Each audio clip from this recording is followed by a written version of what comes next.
Thank you. It's a long time, 35 years. They fought, and now they're friends, and they're going to be friends for a long time. But it's a big, beautiful honor to welcome everyone to the White House for this very historic peace summit between Armenia and Azerbaijan. It's really a great thrill for me. I love seeing good people get together, and that's what you have. You have two great leaders. I want to congratulate these two visionary people, Prime Minister Pashinyan and President Aliyev, for coming to Washington to sign this momentous joint declaration. It's a tremendously important document, and it's been a long time in coming. They were explaining before that so many times they thought they could get there. It never happened, just never happened. I also want to thank Secretary of State Marco Rubio, Special Envoy Steve Witkoff, and their teams at the State Department. And I see that we have Chris Wright outside and Senator Steve Daines sitting right here. Thank you, Chris. Thank you very much. And Steve, thank you very much. And we have some other wonderful dignitaries, including the dignitaries from your country. But they provided tremendous diplomatic assistance, and Marco, congratulations. It's a big thing. Keep going. You've got many jobs. And then, of course, you would say Steve was quite influential. I call him Henry Kissinger who doesn't leak. For more than 35 years, Armenia and Azerbaijan have fought a bitter conflict that resulted in tremendous suffering for both nations. They suffered gravely for so many years. Many tried to find a resolution, including the European Union. The Russians worked very hard on it, never happened. Sleepy Joe Biden tried, but you know what happened there. He tried for probably 12 minutes and didn't work out. And many other countries tried, and they were unsuccessful. But with this accord, we've finally succeeded in making peace, and we just left the Oval Office where we signed voluminous documents and very important elements to the agreement. The country of Armenia and Azerbaijan are committing to stop all fighting forever, open up commerce, travel, and diplomatic relations, and respect each other's sovereignty and territorial integrity, so importantly. And I just spent a lot of time with these two men. I think they're going to have a great relationship. You want to know the truth? They didn't see each other that much, but they probably will. I think they're going to have. I think you two are going to have a great relationship. I have no doubt. And if you don't, call me and I'll straighten it out. Okay.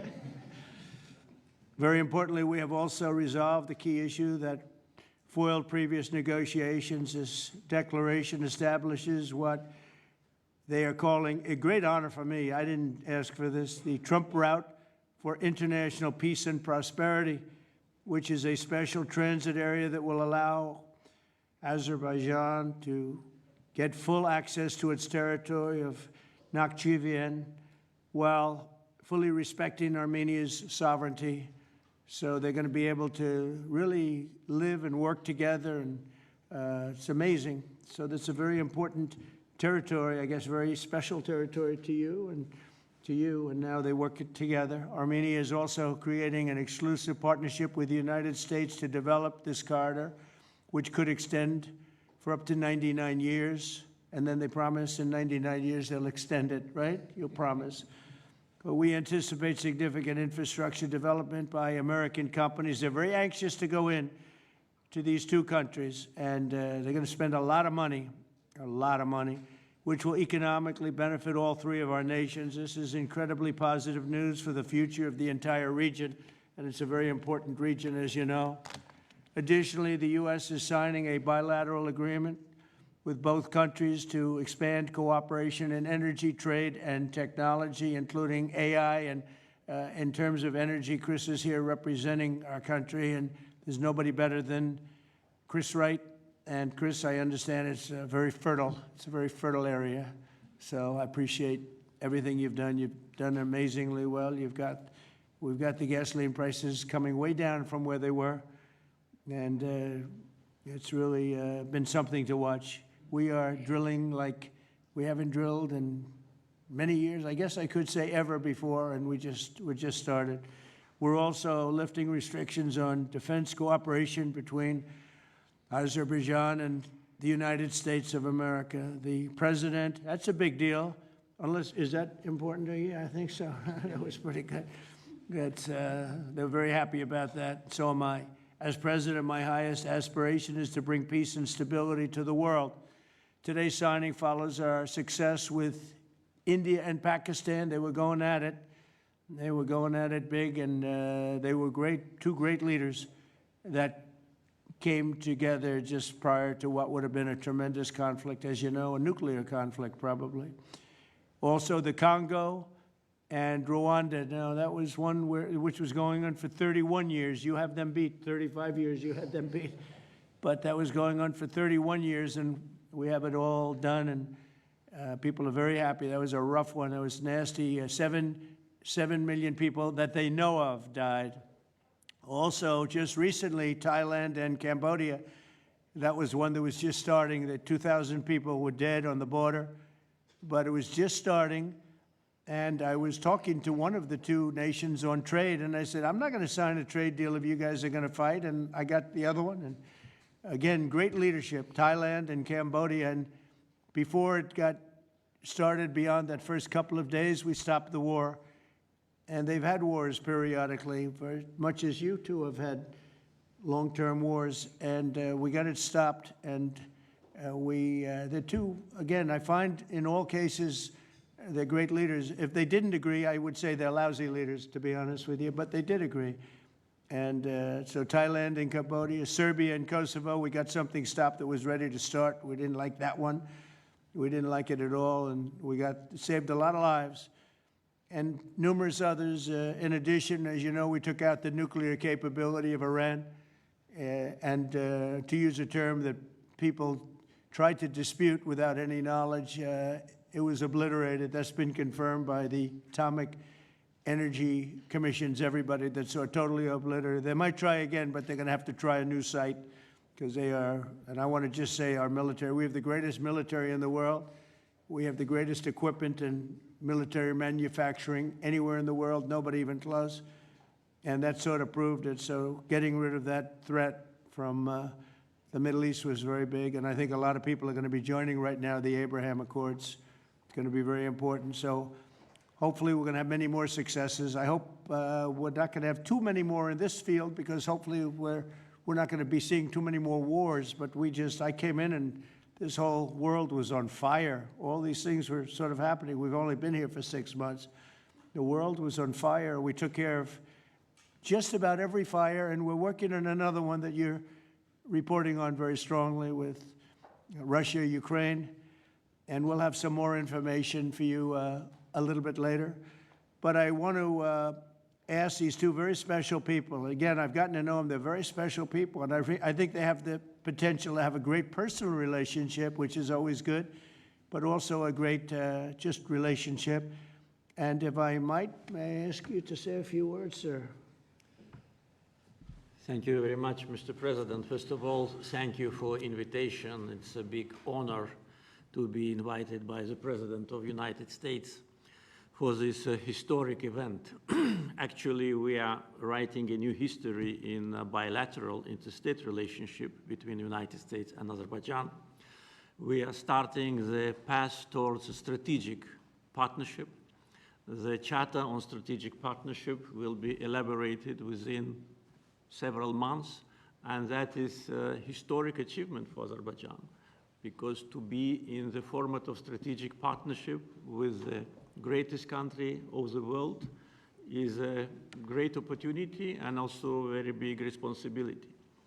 And this strategic partnership format embraces so many important areas: mutual investment, trade, energy, connectivity, transit, AI, defense sales, counterterrorism. So all these areas where we had and hopefully will have very active cooperation in the future. So it opens a lot of opportunities for Azerbaijan to continue its path of development, to diversify its economy, to keep unemployment low as it is today, and to look to the future with great optimism. Also, I'm very grateful to Mr. President that he today lifted the restrictions which have been imposed on Azerbaijan back in 1992, just only 1 year after Azerbaijan restored its independence. These restrictions have been imposed on us. So after 33 years, these restrictions have been lifted just today.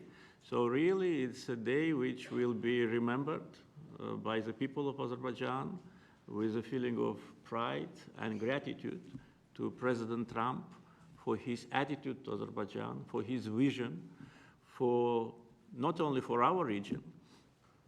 We were exchanging views today, and I said that within several months he managed to put an end to conflicts in Asia, in Africa, and now in Southern Caucasus. What we could not achieve for more than 30 years.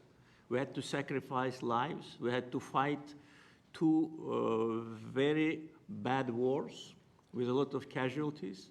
And if not for President Trump and his team, and our great friend, Mr. Witkov and his team, probably today, Armenia and Azerbaijan would have been again in this endless process of negotiations. So really, it's a historic day. We are today establishing peace in the Caucasus, which will open great opportunities, not only for our region. And as President Trump correctly mentioned, the Trump route for international peace and prosperity, which will create new connectivity lines, which will lift the walls, and which will create connectivity opportunities for so many countries, with investments, with prosperity, with stability. You know, Azerbaijan and Armenia, we became independent at the same time as a result of the collapse of the Soviet Union. But at that time already, we were at war. So we lost a lot of years just being preoccupied with wars and occupation and bloodshed. So today, historic day, also is because we bring peace. President Trump brings peace to Caucasus, and we're grateful for that. And I'm sure that Armenia and Azerbaijan will find courage and responsibility to reconcile, and also the people will reconcile. We will turn the page of standoff, confrontation, and bloodshed, and provide bright and safe future for our children. So I'm very happy because today we're writing the great new history. And once again, Mr. President, thank you for all what you are doing for us, for our region, and for the whole world.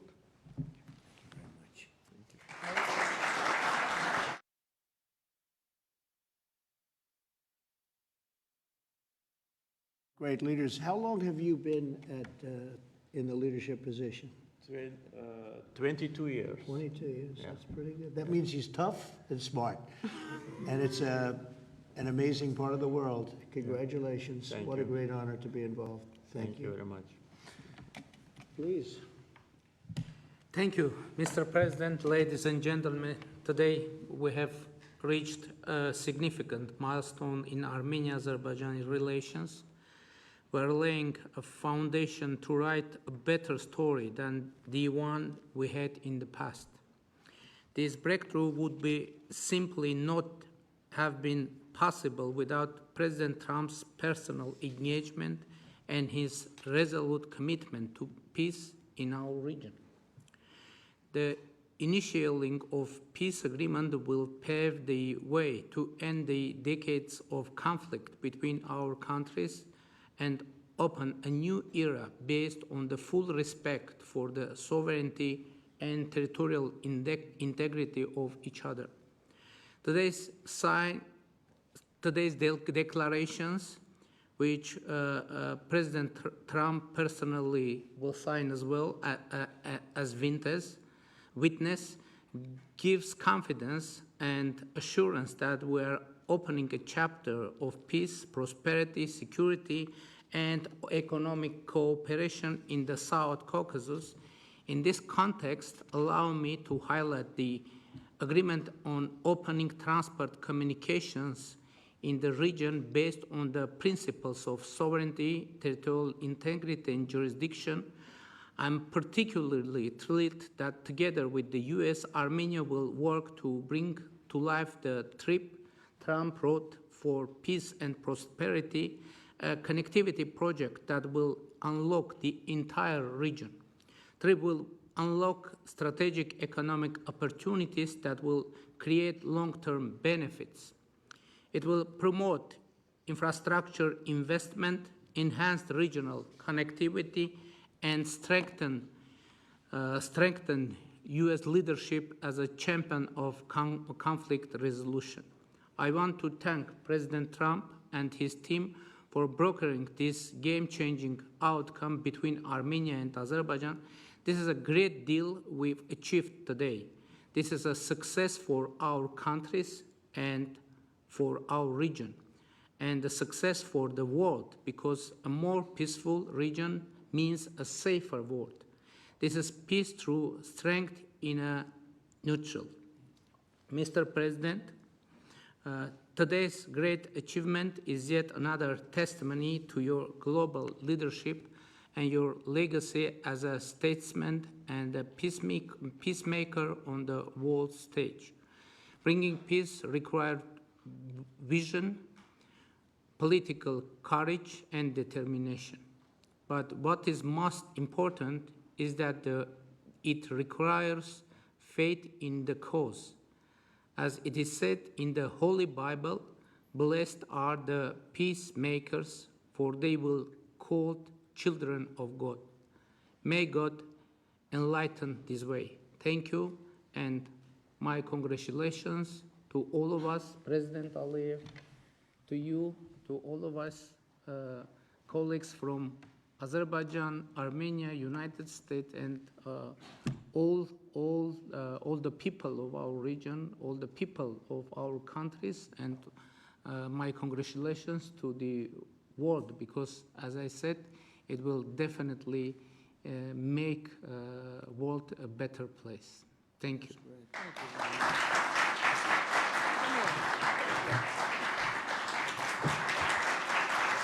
President of the United States, the President of the Republic of Azerbaijan, and the Prime Minister of the Republic of Armenia will now sign the joint declaration on the outcomes of the Trump Route for International Peace and Prosperity Summit. That's really They will beautiful. sign 3 copies in English. The President of the United States signs as a witness to the President of the Republic of Azerbaijan and the Prime Minister of the Republic of Armenia, affirming their path to peace, stability, and prosperity.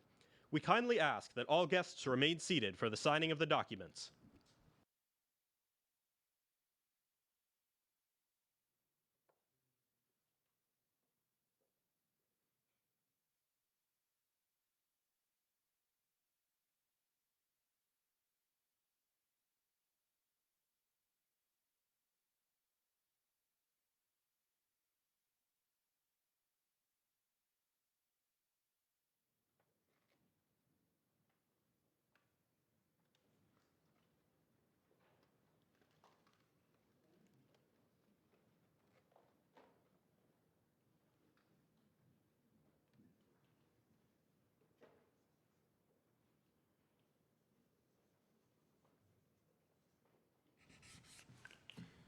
That is so great, and we'll hold up, how about holding up that document, all right?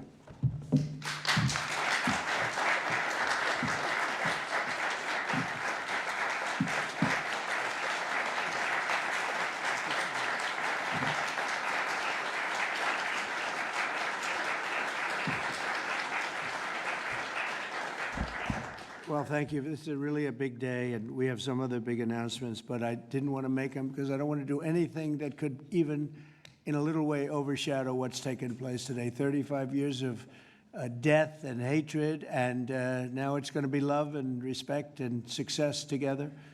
And I didn't really want to do anything that would in any way overshadow. I don't think it can be overshadowed when you're at war and so many people have suffered and so many people have been killed, and now you're going to have great peace. And I look forward to that corridor, because that corridor sounds, I'm going to have to get over there. I'll bring Senator Daines with me, and we're going to have to get over there, Steve. So, but this is a really great achievement, and I congratulate you. You're two incredible leaders. You're going to go down in history. And I've read the whole thing about how long it took, and you thought you were there and people let you down, and sometimes you probably let people down, maybe. I don't know how it works, but that's the way it usually does. But this is something that is very, very special. So I don't want to get in the way of it at all, but we'll take a few questions, maybe at least slightly related, but we have some other things to announce later on in the day. Peter, please. Related, just because you mentioned the elusive peace in Ukraine. Right. Who is holding up this Ukraine ceasefire summit? Is it Putin or is it Zelensky? Well, I think it's, that one is, as you know, we've been working on a lot of these deals. We've closed every single one of them all throughout the world, and that's the last of them. And they're losing, Peter, about 6, maybe even 7,000 soldiers every single week. Russia, as you know, lost almost 25,000 over the last month and a half, and Ukraine lost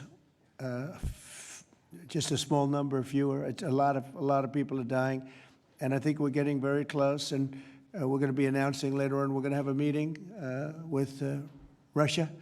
We'll start off with Russia, and we'll announce a location. I think the location will be a very popular one for a lot of reasons.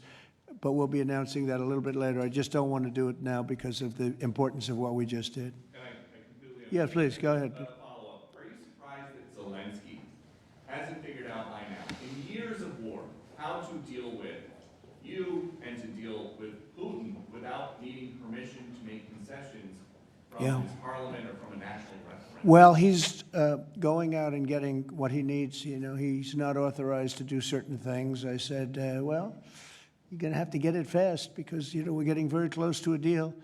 And he's doing that, and he's working with the European nations, and they're terrific people, terrific leaders, NATO.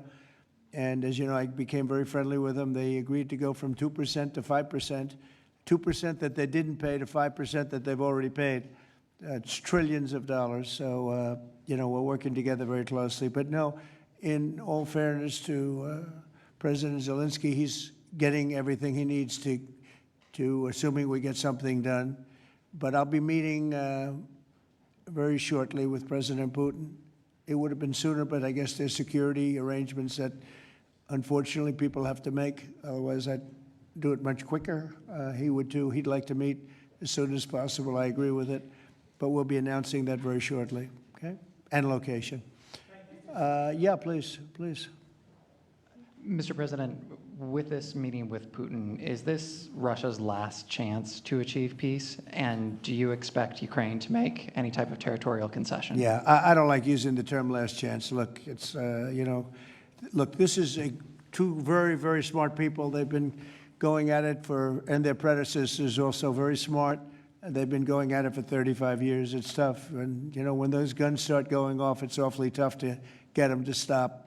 It really does. It's a war that should have never happened. It would have never happened if I were president. There was no reason for it. So many people are killed, so much cultural destruction. You look at those magnificent towers, the most beautiful in the world. You know, the spires were considered the most beautiful in the world. They're all in a million pieces, laying on the ground, all obliterated, knocked into a million pieces. So sad. But millions of people have died. And very, very much set in their ways. A lot of people were set in their ways, but I think we're getting close. I mean, this was not my war, this was Biden's war. But the European Union has been great. As you know, they're purchasing equipment from us. They have a lot of money, and they're spending a lot of money on buying equipment. We're not spending money, but we are supplying them equipment. They're paying for it.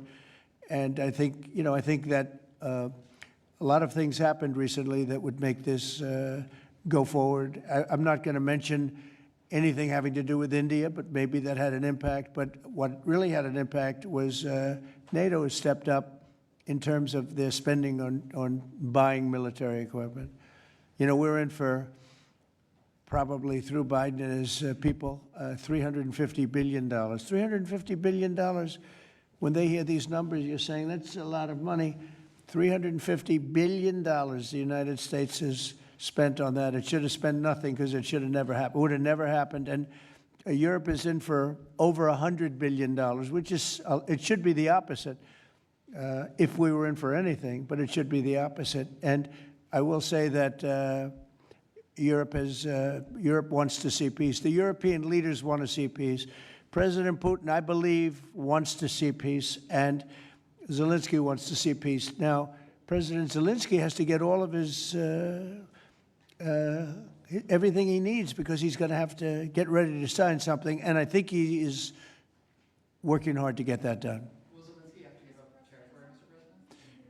Well, you're looking at territory that's been fought over for 3.5 years with, a lot of Russians have died, a lot of Ukrainians have died.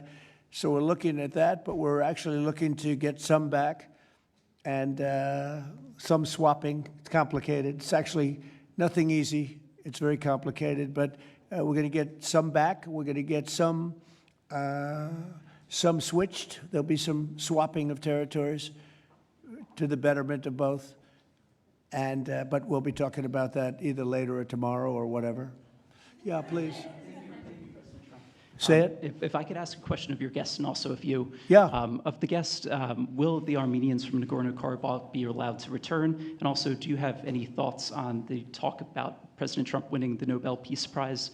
And for President Trump, you're working on resolving 2 other major conflicts. In Gaza, you've spoke of resettling the Gazans. The country of Somaliland has expressed potential interest if you were to diplomatically recognize their independence. Are you inclined to do so? And also, did President Putin present an award to Mr. Witkoff during their recent visit? He likes Mr. Witkoff, I can tell you that. That's true. Please, go ahead. I think President Trump deserved to have a Nobel Peace Prize, and we will defend that, and we will promote for that, and that's obvious.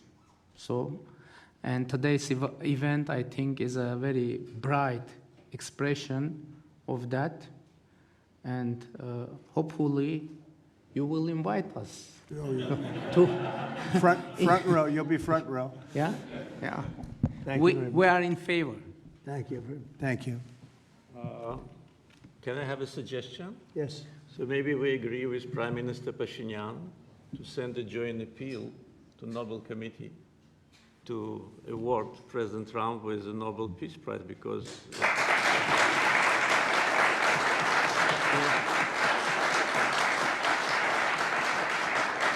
from the leaders of the countries which were at war for more than 3 decades, having this historic signature here, it really means a lot. This is tangible result of President Trump's leadership, and no one could have achieved that.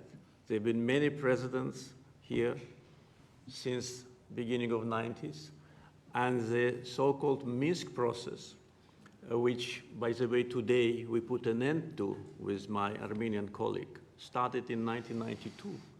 So negotiation under the auspices of OSCE continued for more than 3 decades without any result. So who, if not President Trump, deserves the Nobel Peace Prize? I don't want to go into the history of some very strange decisions of the Nobel Peace Committee to award the prize for someone who didn't do anything at all. But President Trump, in 6 months, did miracle. So I think that my Armenian colleague will support it, and judging by the reaction of the audience, I think as soon as we come back, we will agree to issue a joint letter, and hopefully, and I also join when President is awarded, we hope that he will invite us to the ceremony. You certainly will be. Thank you very much. Do we have draft to sign now? Well, we'll see what happens. We already It's like early. to sign. Thank you very much. It's very nice. We're looking into that right now. Good question, actually, and another complex one, as you know, but we're working on that right now. Somaliland. Thank you so much. I wanted to ask you, have you spoken to Russian President Putin yet? And would you go to Russia or Ukraine? And what exactly would you say We'll to him? be announcing a location in maybe a little while, and I think you'll be very happy. We'll see what happens, right? All we can do is do our best We've been working on this one for a long time. This is a very complicated one also. This was extremely complicated, but we made it less complicated, and we had two very brilliant people on my right and my left. They understood what was at stake. I think if it didn't get done now, it might have never gotten done. So this is the same, very similar with Ukraine. It became more and more complicated as time went on. It was simple at the beginning. It wasn't going to happen. But it became more and more complicated. But I think we're getting close. Yes, ma'am. Yes, go ahead, please. Could the location for the summit be Italy? Location, Oh. Italy. I will give it to you very soon. Honestly, I don't want to do anything. These guys, I don't want to do anything where that's like, because this is a bigger story than a location. A location's good. I'm a real estate person. I know about a location. But there's nothing to compete with this in terms of what we're doing today. It's just such a great achievement for these two.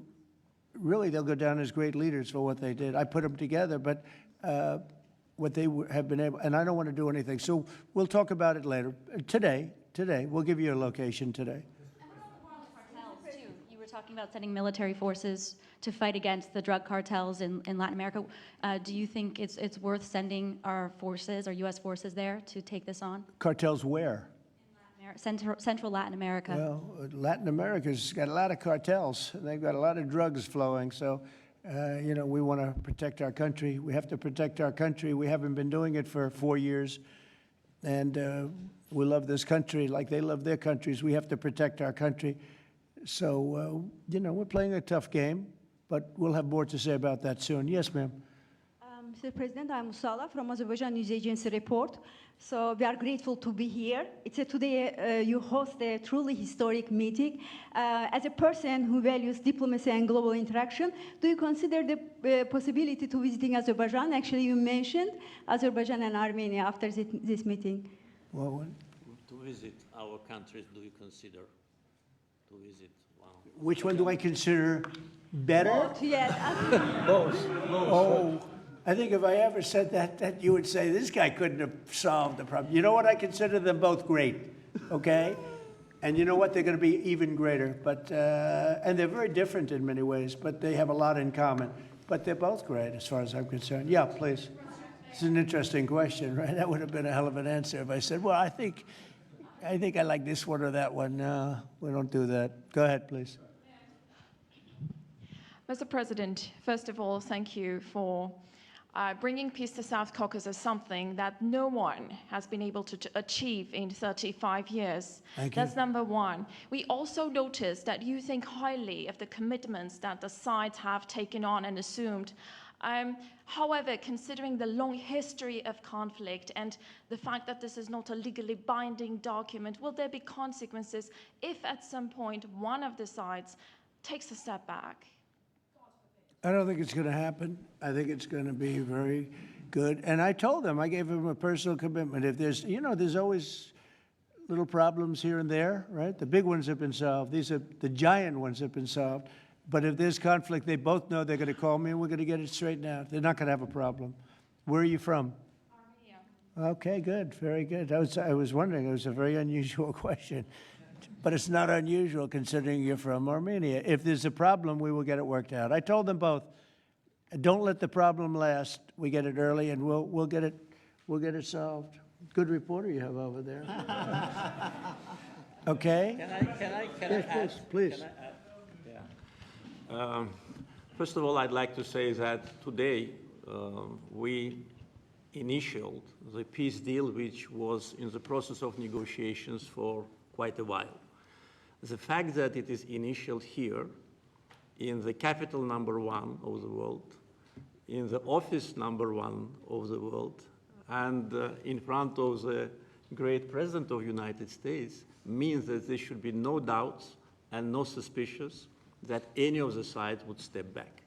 If any of us, Prime Minister Pashinyan or myself, had in mind to step back, we wouldn't have come here.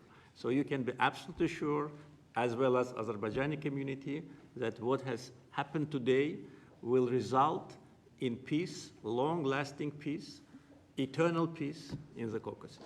That's a very nice statement. I'm sorry. I'm sorry. Fully agree and nothing to add. That's a very nice two statements, but that's a beautifully stated statement. Let's go. A couple of more. Yeah, please. Mr. President, many in the South Caucasus have pinned the blame on your predecessor, Joe Biden, and his Secretary of State, Antony Blinken, for obstacles in America's bilateral relations with Azerbaijan and peace in that part of the world. How important is it to you to elevate your country's partnership and your administration's partnership with Azerbaijan, with Armenia, and how important is this for your legacy? Well, to me, it's very important, but it's, you know, I know the history of what was going on because I do a lot of reading, and they've been at a vicious, you know, they've had a very contentious relationship for a long time. It's war. Most of the time was war. And so to get it done, they're great people. I know a lot of people from Armenia. I know a lot of people from both countries, and they're incredible people, and it shouldn't happen what has happened. I wish we could have been here sooner, you know, if the election were different. I'm going to be nice today. I'm not going to be controversial and say the election was rigged. I would have had this thing solved 4 years sooner. But the truth is that's right. If the election weren't rigged, I would have been here 4 years sooner. We would have signed the same agreement 4 years sooner. But it didn't happen, and the Biden administration did really very little, actually nothing, to get it done. But they did nothing to get really anything done. It was this country was in very serious shape. And I say it over and over again. I met all the leaders of NATO. I went, as you know, to the Middle East. I was with the King of Saudi Arabia, the leaders of great countries, right? Qatar and UAE and others in the Middle East. And everyone essentially said the same thing. We had a dead country 1 year ago. We had a dead country. Our country was dying. And now we have the hottest country anywhere in the world. It's not even close. We have the hottest country in the world. And it's an honor to use that, if you call it power or respect or whatever it is, to settle wars like we have right here to my left and my right. And these two guys are very smart. I got to know them, and they're very smart. They're not going to. I don't think they're going to ever have to bother with me. They may call me just to bug me a little bit. Let me put them to a test, and they'll call because they like to call me. But they're not going to have any problem. We have a very comprehensive agreement. It's a peace agreement. And this isn't ceasefire. This isn't we'll hold off. This is a peace agreement. And they're going to end up doing a lot of business with each other. They're going to do a lot of business with the United States. And I'm going to always remember, at least during the time that I'm here, I'm going to remember how smart they were, how good they were. And when it comes to trade and other things, we're going to always go 100% out. We'll go out of our way to make sure it comes out good for them. They did an amazingly good thing and a very brave thing. It's a very complicated part of the world they come from, very tough part of the world. It's a tough, but smart part of the world. Smart, tough people, and great wealth, great energy wealth. I was talking to Chris, and you were saying, in terms of wealth, it's enormous wealth. But wealth doesn't often solve problems. It takes other things. But they're amazing, two amazing leaders, and it's an honor to be associated with them. How about we'll do one more, please? Thank you, Mr. President. Your gut instincts have always done well in terms of business and in terms of politics. What does your gut tell you as it relates to the possibility of an event like this in the next few weeks, the next few months, in which you have President Putin on one side and President Zelensky on your other side? I think my instinct really tells me that we have a shot at it, okay? And you'll find that out later on, and maybe even today, but we have a shot at it. Look, it's got to be solved. We're not losing people. A lot of people say, why are you bothering? We're not losing people. We were spending hundreds of billions of dollars. Now we're spending nothing. We're spending no money. I guess we're making money because, we're great. We have the best military equipment in the world. We're selling it to NATO. But you're losing thousands of people a week, Russians and Ukrainians mostly soldiers, but, missiles are lobbed into cities and towns, Kiev, lots of places. You've been reading the same stories that I've been reading, and we got to get it solved. The Norwegian Committee will make their announcement as it relates to this year's Nobel Peace Prize on October the 10th, Friday, October the 10th. Is that date circled on your calendar, Mr. President? I can't say. I mean, a lot of people say, you know, no matter what I did, because, you know, I'm of a certain persuasion, no matter what I do, they won't give it. And I'm not politicking for it. I have a lot of people that are. I know. I mean, I read the same things as you do.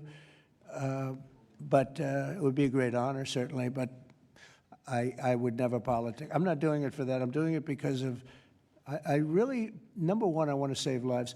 That's why I'm involved so much with Ukraine and Russia. It's saving lives of Russians and Ukrainians. I mean, it's not American lives. Now, I would say this, that war could have escalated in something much better. That could have been a world war. I think if we didn't come, Ukraine-Russia would have ended up being a world war. And I stopped that. That stopped. Now, the only question is, when is it going to be settled? And it could be very soon, but when is it going to be? But that would have been a world war. If I didn't come along with a very talented group of people sitting largely right here, but there are others not in the room that are very talented, I think Russia, Ukraine would have had a very, very high degree, I think even probably would have ended up being in a world war. I don't think people talk about that now because they don't see it anymore, but we've brought it down a long way. But that was getting to a point. When I first came in, I said, wow, this thing is really bad. And it could have escalated to a level that you people would have been very unhappy with. Yeah. Your predecessor, Mr. President, President Ronald Reagan, had a phrase as it relates to dealing with the then Soviet Union and also Mikhail Gorbachev. The phrase was trust but verify. Do you subscribe to that same view as it relates to Mr. Putin and Russia? Well, I do, relating to everybody. I mean, not just President Putin, but also people and leaders that I deal with. Look, I'm dealing with trade. And some of the worst deals we made, some of the worst trade deals we have, I talk about friend and foe, right? Friend and foe, two interesting words. Some of our worst trade deals were not with the foe, they were with the friends. Our friends were just killing us on trade. Not anymore. Not anymore.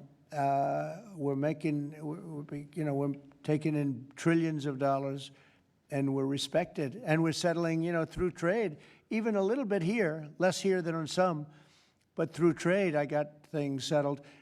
With India, Pakistan, I think it was trade more than any other reason. That's how I got involved. I said, I don't want to be dealing with countries that are trying to blow up themselves and maybe the world. They're nuclear nations. That was a big one. Getting that one settled, I think you'd agree. That was a big one. And they were going at it. They were shooting airplanes out of the sky. 5 or 6 planes got shot down in their last little skirmish, and then it was going to escalate from there. And that could have gotten to be very, very bad. Now, I want to save a lot of lives. I love saving lives. That's what it's about. And when you save lives, you really end up having a peaceful world. Usually that ends up pretty well. I want to thank everybody, but in particular these two great leaders for having the courage to do what they did today, and they're going to go down in the history books. And it's a great honor to be involved. Thank you very much.